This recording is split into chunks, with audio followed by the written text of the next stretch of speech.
Қайырлы күн достар. Видеоны соңына дейін қарап каналға тіркелуді ұмытпаңыз. Ерте қартайғыңыз келмесе, сарымсақ қосылған су ішіңіз. Тек су ішіп қана қоймай, міндетті түрде мына 3 затты қосыңыз.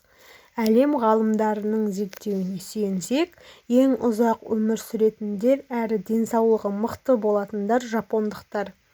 Оның құпиясы денсаулығына жасаған мына әдісте дейді. Жапония халқы таңертең оянғаннан кейін бірден су ішетін көрінеді. Су көптеген ауруларға ем болатынын білеміз. Сөйтіп, біз де таңертең су ішеміз. Бірақ бұны бұлжытпай орындайтындар өте аз.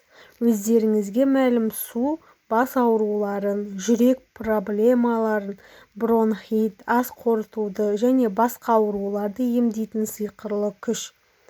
Бірақ жапондықтар тек су ішіп қана қоймайды, міндетті түрде мына 3 затты қосады екен.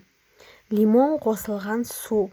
С дәрумені мен калий элементінің қайнар көзі болып табылатын лимон мыңдаған дертке дауа. Нақтырақ айтқанда, иммундық жүйені нығайтады, жүйке жүйесін тыныштандырады, қан қысымын реттейді, ағзаның қышқылдығын қалпына келтіреді, зат алмасуды жақсартады, асқазан, ас қорыту жолдарының жұмысын дұрыстайды, несеп айдайды, теріні тазартады, әжімнің алдын алады, қара дақты кетіреді, қандағы улы затты шығарады. Сарымсақ қосылған су. Су және В6 дәрумені мен марганец, селен, мыс, кальций, калий, фосфор элементіне бай сарымсақ көптеген дертке дауа.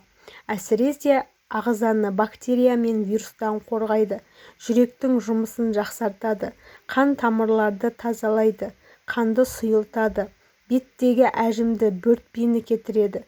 Ал сарымсақ қосылған су суық тию, тұмау, бронхит, мұрыннан су ағу, тамақ ауруларын емдейді, иммунитетті көтереді, ағзадағы артық холестеринді шығарады, қан қысымын реттейді, онкологиялық аурулардың алдын алады. Бал қосылған су. Балдың емдік қасиетін айтпаса да бәріміз білеміз. Ал бал қосылған су ішудің өзіндік ережесі бар.